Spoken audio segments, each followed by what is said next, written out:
Welcome back to House of Mercy and Encouragement for one of our circle times where we're going to read a story today. My name is Miss Susan, but some of my friends from Holy Family Catholic Preschool know me as May May, so you can call me either one. It's really nice to be able to get together with you like this, but we sure do miss having you all come into our center. I know Miss Anna, Miss Dolores, and myself really miss seeing you. And I hope sometime soon we'll get to do that. But in the meantime, at least we can have some fun and do a story time. So today, I had to think about what kind of story did I want to read. Miss Dolores has read some really incredible ones. She read Invisible String, which is one of my favorite. And then most recently, she read this book, Forgive and Let Go. It was a terrific book, and she has some neat activities. So if you haven't seen it, I would go ahead and check it out. But today, I thought, and I'm like, what am I gonna do? And then it dawned on me. I'm gonna read one of my favorites, which is Stand Tall, Molly Lou Melon, and it's written by Patty Lavelle, and the illustrator is Dave Cantron. Stand Tall, Molly Lou Melon. Molly Lou Melon stood just taller than her dog and was the shortest girl in the first grade. She didn't mind. Her grandma had told her, "Walk as proudly as you can, and the world will look up to you." So she did. Molly Lou Melon had buck teeth that stuck out so far she could stack pennies on them. She didn't mind. Her grandma had told her, "Smile big and the world will smile right alongside you." So she did. Molly Lou Melon had a voice that sounded like a bullfrog being squeezed by a boa constrictor. She didn't mind. Her grandma had told her, "Sing out clear and strong, and the world will cry tears of joy." So she did. Molly Lou Melon was often fumble-fingered. She didn't mind. Her grandma had told her, "Believe in yourself, and the world will believe in you too." So she did. Then Molly Lou Melon moved to a new town. She had to say goodbye to her grandma and all her friends and start in a new school. On the first day of school, Ronald Durkin called her Shrimpo in gym class. When the game started, Molly Lou Melon caught the football, ran under the legs of Ronald Durkin, and scored a touchdown. All the children thought, "Wow, she's good." And Ronald Durkin felt very foolish. On the second day of school, Ronald Durkin called her Bucky Tooth Beaver. Molly Lou Melon took her pennies, stacked 10 high on her teeth, and smiled as big as day. All the children smiled with glee, and Ronald Durkin felt very foolish. On the third day of school, Ronald Durkin said, "You sound like a sick duck. Honk, honk." Molly Lou Melon sang out a quack so clear and strong that it made Ronald Durkin somersault backwards, hit his head, and have to go to the nurse. All the children cried with joy to be free of Ronald Durkin for the rest of the afternoon. And Ronald Durkin felt very foolish.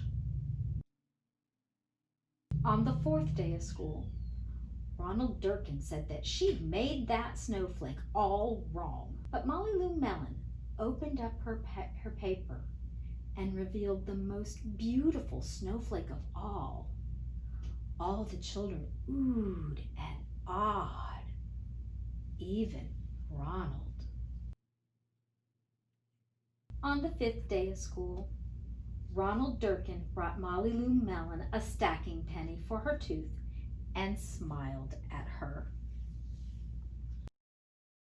That night, Molly Lou Melon took out a pencil and paper and wrote a letter to her grandma.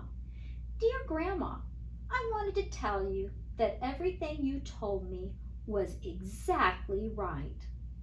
Love, Molly Lou Melon. The end. I love this story, Molly Lou Melon.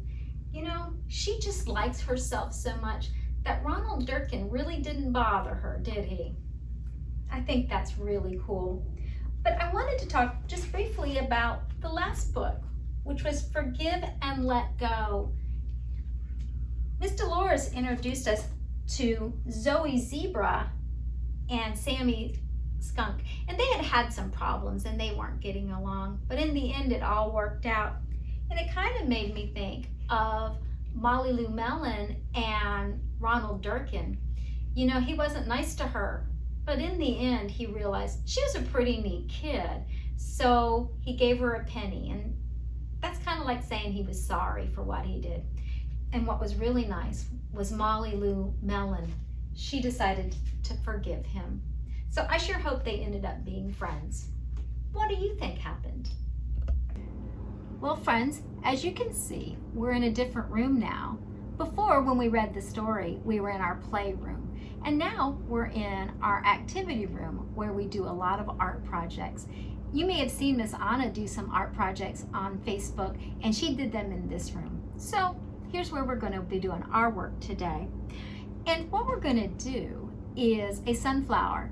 And we decided to do a sunflower because just like Molly Lou Melon, they stand tall. So let's get started. There's going to be a few things you're going to need. You're going to need some paper and scissors, glue, paint if the grown-ups will let you. If not, you can use crayons or markers. And something to make a circle. I just grabbed this bowl from home. I thought it would work just fine.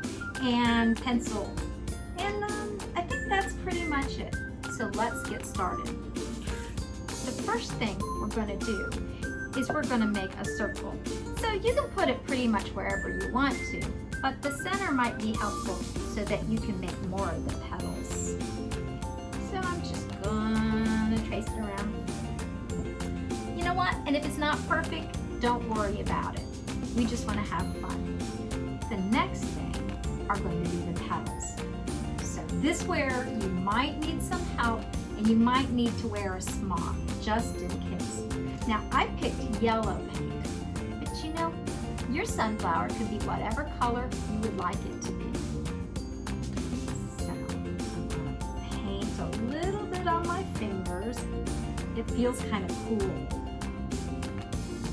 And then I'm going to start making my petals.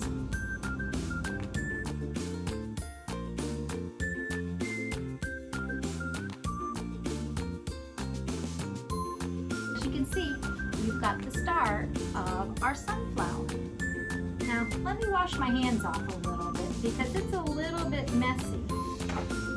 And we're going to I'm going to finish them more in a little bit and let it dry. Next thing is we need to make the center part. Using the same bowl again. I'm going to trace around it. And as you can see, I already did one before. That was for mine. And now you can color it. Now you can choose whatever colors. I went with oranges and yellows, and I just did swirly, you know, kind of scribble scrabble. But if you want, you could color it all in, or you could choose a whole different color. It kind of doesn't matter because it's your sunflower and it's unique and different just like you are. Now it's time to cut it out. Now I'm using grown-up scissors. Always hold them like this. That's what my mom told me. So these are my grown-up scissors. You might have some that are a little bit safer to use, so you'll have to talk to the grown-ups at your house on which ones to use. And we're going to cut it out. Go all the way around, and if you miss a little bit, that's okay. So now we have all the painted fingers, and we're going to put the center of our flower in. Carefully use the glue and stick it on. Now our sunflower is almost done. Now we got to do a little bit of the thinking part, because what I want us to do is to put down things that we like about ourselves or things that we enjoy doing, just like Molly Lou Melon. So, this is mine. So let's see. This is one of those things that I'm not very good at. I'm kind of like Molly Lou Melon because I can't sing well. But I like to sing songs. And I really like to sing these songs with my grandson, Luca. We usually do 5 Little Ducks. So I like to sing songs. I also sing songs to my dogs. Another thing I like to do a lot, and I'm kind of good at, but not great, is I make up silly stories. Do you ever do anything like that? Not the kind that get you in trouble, of course, but the kind that are fun. So I do silly stories. I think I learned that from my dad, because he would make up silly stories. So now I make them up, but I do them with my friend Kenny, and I'll start the story and then he'll add on to it, and it usually ends up pretty crazy. And finally, one of the other things that I feel kind of proud of and that I like to do and makes me feel good is I like to crochet. I don't know if you know what that is. It's kind of like knitting, but it's different. So I like to crochet. You know, I bet if I thought longer, I could come up with even more things to put on my sunflower. I wonder how many you'll have on yours. So what I hope is if you decide to make one, it would be really cool if it's okay with your family and the grown-ups. If you took a picture of your sunflower and you could post it on our Facebook page. That would be neat to see all the different sunflowers and how they look different and all the colors. Thanks for coming by today. I'm really glad we got to take this time. And tune in again soon, because Miss Anna's going to be doing a new art project. And I think I'm going to have another book again soon. Thanks. Bye.